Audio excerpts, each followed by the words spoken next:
Nah, itu juga perlu kami sampaikan di sini kepada masyarakat bahwa persoalan jalan itu adalah menyangkut tingkat kewenangan.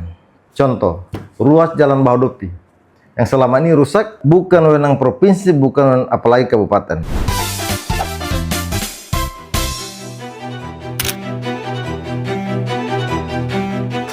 selamat nih udah dilantik ya sebagai Kadis PU nih Pak. Siap. Yang mau saya tanya pertama tuh apa sih Pak bedanya waktu jadi PLT dan sekarang baru jadi Kadis resmi? Oh, iya. Apa yang bedanya? Ya, terima kasih atas kesempatan. Perbedaan PLT dengan definitif sebenarnya dari sisi administrasi aja. Kalau persoalan tanggung jawab sama, karena kita PLT dan definitif sama-sama kepala OPD. Secara administrasi yang beda. Yang satu PLT secara administrasi bahwa dia belum, secara tanggung jawab sih sebenarnya sama, full. Nah, makanya dibedakan di situ pejabat eselon 2 dengan kepala OPD. Karena kalau kepala OPD belum tentu di eselon 2. Nah, itu tadi PLT seperti itu, Pak. Ya, kalau dari tanggung jawab enggak ada. Udah berapa lama jadi PLT?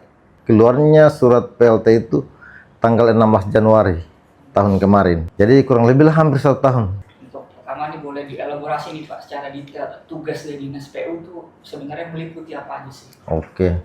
Jadi tugas PU sebenarnya dari PU sendiri itu internal PU ada 6 bidang ya, yang membawahi masing-masing tanggung jawab. Yang pertama itu yang terkait dengan ikon PU sebenarnya itu adalah jalan bina marga. Jadi semua mengurus masalah pembangunan jalan, rekonstruksi jalan, pemeliharaan jalan, semua terkait dengan bidang bina marga. Yang kedua bidang sumber daya air. Ya, yang terkait dengan abrasi pantai, normalisasi sungai, dengan tanggul-tanggul penahan breakwater, itu semua yang terkait dengan sumber daya air. Dengan tambahan irigasi. Irigasi itu dalam ruang lingkup bidang sumber daya air. Yang berikutnya itu jasa konstruksi bidangnya, itu sebenarnya terkait dengan pelaku usaha. Dengan legalitas perusahaan-perusahaan rekanan, kontraktor itu terkait dengan jasa konstruksi meliputi pembinaan dan pengawasan seperti itu. Ya, sering Pak Bupati katakan itu membangun program itu sesuai kebutuhan. Ya, sesuai kebutuhan. Kalau dari Betul. Bapak melihat itu kayak gimana Pak? Iya. Kan bakal banyak nih. Iya, betul. Jadi kita itu seperti yang dibahasakan Pak Buat bahwa sesuai patron, bahwa kita mengacu sih dari RPJMD. Yang kita itu kalau di PU sendiri terkait dengan misi yang ketiga, yaitu membangun sarana dan prasarana yang inklusif, ya, meliputi bidang pemerataan antar daratan dan kepulauan. Nah, disitulah fungsi kita memilah karakteristik tiap daerah. Tentunya karakteristik daerah kepulauan kebutuhannya dengan daratan itu beda. Nah, kita melihat di kepulauan kemarin kan, bawa sendiri turun bahwa di situ yang prioritas adalah air bersih. Nah, dimana akses jalan sebagian dan abrasi pantai. Kita kembali ke daratan, di situ lebih komplit karena di situ tentunya tingkat kebutuhan infrastruktur sangat besar terkait dengan akses jalan. Bagaimana kita melihat sekarang masih banyak jalan-jalan kita yang masih rusak. Nah, itu juga perlu kami sampaikan di sini kepada masyarakat bahwa persoalan jalan itu adalah menyangkut tingkat kewenangan. Contoh, ruas Jalan Bahodopi yang selama ini rusak sebenarnya itu adalah kewenangan balai, dalam hal ini kementerian. Jadi ketika ada kerusakan jalan, kita dinas PU sendiri hanya tingkat koordinasi. Untuk penanganan ini sebenarnya kita tidak punya kewenangan, kecuali yang hal-hal yang sifatnya darurat. Nah, itu kita bisa lakukan. Jadi selama ini berarti yang jalan di Bahodopi itu ada mispersepsi dari masyarakat ya, kalau Iya, sebenarnya betul. bukan wewenang provinsi juga. Bukan wewenang provinsi, bukan apalagi kabupaten. Itu adalah kewenangan Balai Jalan Perwakilan Sulawesi Tengah. Itu vertikal dengan kementerian. Kalau yang waktu itu Pak Bupati minta, nanti saya bakal benahin yang kemarin kan sempat kayak minta izin ke provinsi itu apa? Itu semacam MOU bahwa kita bisa melaksanakan ketika tingkat kedaruratan sudah cukup parah, maka kita daerah bisa mengambil alih. Ini kan persoalan kedaruratan. Kalau kita menunggu turunnya anggaran dari pusat sampai kapan? Hari ini juga kami mencoba mengusulkan ke pusat melalui Balai Jalan untuk penanganan darurat jalan ruas Bahodopi Batas Sultra seperti itu. Tadi juga kami sudah sampaikan laporan ke Pak Bupati. Nah, ini kan tadi bilang nih wewenangnya balai atau kementerian ya. Iya. Terus langkah apa sih yang PU bakal lakuin untuk membenahi atau supaya cepat bisa dilaksanakan gitu? Ibaratnya kan ini kan Pak Bupati kan pede kalau daerah ini punya Iya. dana yang cukup. Langkah apa sih secara detailnya nih? Jadi dia bisa ngapain gitu supaya ini bisa cepat direalisasikan? Iya, hari ini kami koordinasi dengan balai lewat usulan-usulan daerah. Kemarin itu kami sudah sepakat arah penanganan ruas Jalan Bahodopi Sultari antara tiga Kepala Dinas Bina Marga Provinsi, Kepala Balai Jalan Perwakilan Sulawesi Tengah di Palu, dan kami sendiri untuk mengusulkan kedaruratan jalan yang ada di ruas Bahodopi Batas Sultra. Itu nama ruasnya. Respon mereka gimana soal itu? Mereka sendiri yang minta, ya, karena untuk memperkuat bahwa memang darurat ada usulan dari kabupaten. Nah, itu sudah kami lakukan kemarin. Kira-kira ini kapan realisasinya? Bisa ini nggak, apakah kuartal pertama atau gimana? Dalam usulan itu kan banyak usulan, Pak. Ada tingkat-tingkatnya prioritas. Ada prioritas Buleleng Matarape, usulan. Tapi yang masuk prioritas satu adalah ruas Bahodopi Sulawesi Tenggara. Itu yang sangat urgen dan prioritas. Seperti itu. Ada ininya kira-kira bulan berapa di Kebiasaan kalau memang ini direspon bagus, itu bulan 2, bulan 3 itu kalau dari balai jalan itu dia harus sudah action. Jadi Seperti itu. udah ada ininya ya, udah dia juga udah setuju kalau ini memang prioritas. Prioritas karena kemarin juga kami turun bulan sebelum HUT Morowali tanggal 4, kami masih ingat kami mendampingi beliau, Kepala Balai Jalan dengan Pak Gubernur sendiri. Jadi atensi Jalan Bahodopi, ruas Bahodopi itu bukan cuma atensi Pak Bupati saja. Pak Gubernur sudah sangat risau dengan kondisi jalan yang ada di Kecamatan Bahodopi. Beliau tinjau sendiri bersama Kepala Balai waktu itu dengan Kepala Dinas Bina Marga. Jadi untuk kewenangan jalan provinsi namanya Kepala Dinas Bina Marga Provinsi. Kalau jalan Kepala Balai Jalan Wilayah Sulawesi Tengah. Jadi sama Balai Jalan ini dengan Gubernur pun Gubernur tidak punya kewenangan untuk ini kecuali Menteri. Jadi sebatas sama dengan kabupaten, sebatas koordinasi. Oke. Bahodopi udah cukup jelas menurut saya. Jelas, Terus siap. gimana kalau untuk Bungku Tengah? Bungku Tengah kan katanya menjadi sentral dari masyarakat. Ya, seperti mimpi besarnya Pak Bupati bahwa bagaimana kita mengubah wajah Bungku Tengah sebagai ibu kota menjadi semacam kota yang tertata baik ya. Nah, jadi insya Allah ini untuk ke depan kami sudah melaksanakan dan produknya sudah ada untuk perencanaan kota kita dari pintu gerbang sampai keluar Desa Tofuti itu akan dibenahi tapi 2027 karena perencanaan baru selesai di tahun kemarin per Desember. Produknya sudah ada dan itu kita perlu sosialisasi ke masyarakat ketika nanti pelaksanaan pembangunan tidak ada riak-riak ketika saat pelaksanaannya. Kalau untuk Kapolda dan Numiraya gimana? Kayak contoh kemarin yang jembatan. Terima kasih untuk akses jembatan Karaupa. Alhamdulillah ini tahun sudah tercover. Ada 2 jembatan yang sangat urgen dan sudah sangat darurat. Adalah jembatan Karaupa sudah dianggarkan sebesar 15 M dan jembatan Polo itu 1 ruas. Itu juga sudah dianggarkan dari PU 12 miliar. Insya Allah tahun ini sudah dilaksanakan. Terus kalau untuk di kepulauan gimana nih? Ada Menuing, Somburi, Ya. apa yang Kembali tadi ke tingkat karakteristik tiap daerah kan beda-beda, kebutuhannya kan beda-beda. Kalau kami lihat di kepulauan itu memang kita harus persoalan air bersih. Jadi tiap daerah kepulauan itu pun perlakuan penanganan air bersih tidak sama. Kan ada yang punya sumber mata air dan ada yang kita harus menggunakan sumur bor. Jadi perlakuan-perlakuan seperti itu adalah persoalan teknis dan tiap-tiap pulau itu akan penanganannya akan berbeda-beda. waktu pas kemarin ke Menui ada tuh airnya dihambur-hamburin gitu. Pak Bupati juga Ya. langsung itu gimana tuh? Jadi untuk daerah sumber air namanya Padala. Sumber airnya itu Pak kondisional.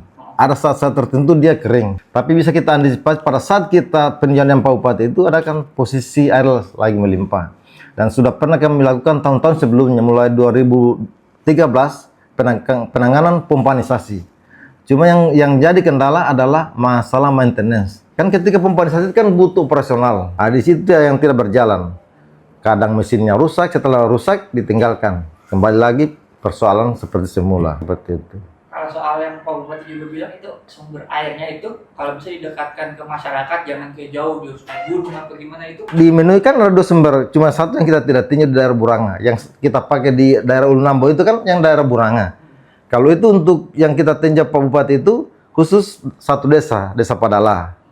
Nah, itu bisa terakomodir kalau untuk satu desa. Tapi untuk mau turun sampai di Ulu Nambo itu agak ini Pak, karena memang sumber airnya itu kondisi-kondisi tertentu saja ada air. Kalau beda dengan yang Buranga, yang daerah pantai itu yang kita gunakan sekarang di Ulu Nambo itu sumbernya dari daerah Buranga atas. Oh, yang di Pulau Dua Darat. Oh, itu sistem pompanisasi nanti namanya. Ada sistem pompanisasi, kita bangun semacam tandon yang diameter besar, kemudian kita alirkan ke situ untuk sumber air yang komunal, ya, maksudnya dipakai bersama, bukan untuk ke rumah-rumah karena sumber air yang terbatas. Masih ngomongin soal air juga, saya juga kemarin kan banyak yang bilang di Bahodopi juga air bersih masih kendala tuh. Iya, betul. Untuk Bahodopi kemarin kami kebetulan ada kunjungan dari Kepala Balai Cipta Karya yang menangani masalah air bersih. Itu juga dari Kementerian Pak. Itu kami kemarin sudah turun ke Bahodopi dan sudah ada rencana besar ke depan dengan sumber air dari Mekarta Jaya. Seperti sudah kita rencanakan semua itu Pak ke depan. Insya Allah berjalan dengan lancar. Persoalan yang Bungku Timur dan Bungku Barat apa nih? Kalau Bungku Timur, Bungku Barat persoalan sama sih dengan yang daerah-daerah lain itu. Kalau itu masih terkait dengan jalan.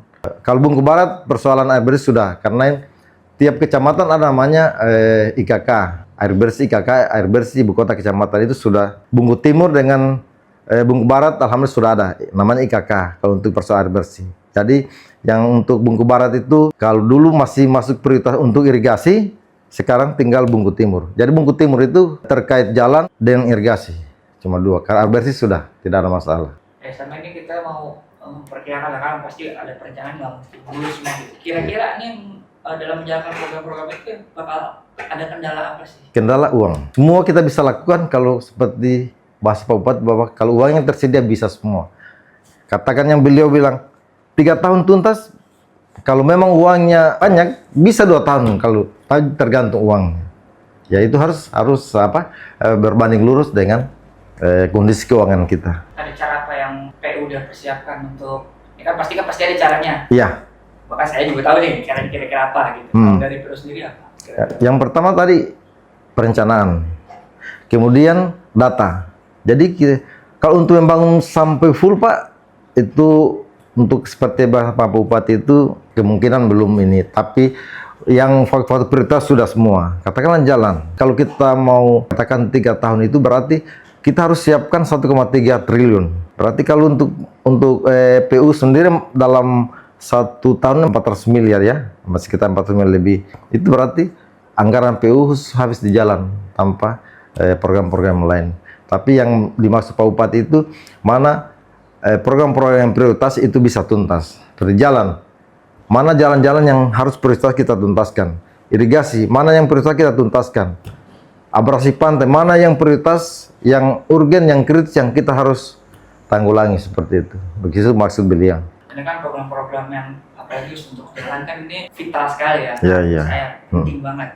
Seperti yang kita tahu nih kayak Pak Bupati juga kan kayak ada bangun ini tapi dia nggak puas, kayak kurang ini. Iya betul. Pengawasan lah dari PU sendiri ini untuk memastikan nih yang tadi udah sampai kecamatan ini mau bikin ini. Untuk soal pengawasannya gimana supaya memastikan kalau memang hasilnya ya bagus gitu. Iya. Jadi jadi semua itu Pak kita mulai pertama dari perencanaan. Karena siklus konstruksi ada 3, perencanaan, pelaksanaan, dan pengawasan. Jadi 2 ini harus memang bersinergi. Bagaimana perencanaan yang baik, kemudian pelaksanaan yang baik, kemudian pengawasan yang ketat sesuai dengan perencanaan. Insya Allah itu akan tercapai. Sebenarnya kalau untuk pengawasan, konstruksi sudah ada. Perencanaan ada pihak ketiga, pelaksanaan pihak ketiga. Pengawasan sebenarnya ada 2, ada pihak ketiga dan ada internal dari PU. Tinggal bagaimana kita melaksanakan sesuai dengan rencana yang kita sudah rencanakan. Paling ini sih saya tanya, kalau soal pemeliharaannya juga tugas PU bukan? Misalnya nanti udah jadi, udah bagus gitu. Untuk pemeliharaan di PU itu ada namanya swakelola. Maksud swakelola itu direncanakan, dilaksanakan dan diawasi oleh internal kita sendiri. Jadi semacam itu tadi pemeliharaan. Katakanlah ada drainase yang rusak sekitar ya 20 meter. Kan tidak mungkin kita mau kontrakan. Nah, di situlah fungsi daripada swakula sendiri. Maksudnya kita laksanakan. Terakhir harapannya apa? Jadi mungkin ini juga ya, nggak mungkin semuanya selesai, ada setengah kayak kemarin, nanti diselesaikan di 2020. Iya, dilaksana. Iya. Harapannya ke depannya apa, program-program DPU sama mungkin bisa imbau untuk masyarakat juga kan ini kan. Ya, harapan kami dari PU tentu bagaimana kita bisa melaksanakan apa yang telah menjadi harapan besar daripada Bupati yang sesuai dengan misi beliau, terutama visi misi yang ketiga yang terkait langsung dengan PU itu bisa kami laksanakan semaksimal dan seoptimal mungkin sesuai dengan harapan Pak Bupati dan masyarakat Morowali ke depan. Terus masyarakat Badupi yang sekarang ini barangkali persoalan jalan adalah faktor yang sangat mengganggu. Itu kami dari PUPR Morowali menghimbau kepada masyarakat untuk bersabar, untuk kami berkoordinasi dengan yang punya kewenangan dalam hal ini balai jalan ya, karena kami mau mengambil alih itu tentunya kami juga berbenturan dengan regulasi yang ada ya. Namun untuk mengantisipasi itu pun kami sudah melakukan kerjasama dalam hal ini antara bupati dan kepala balai terkait ada hal-hal yang sifatnya urgen, maka kami dari PU Morowali dan umumnya di Pemda Morowali bisa melaksanakannya.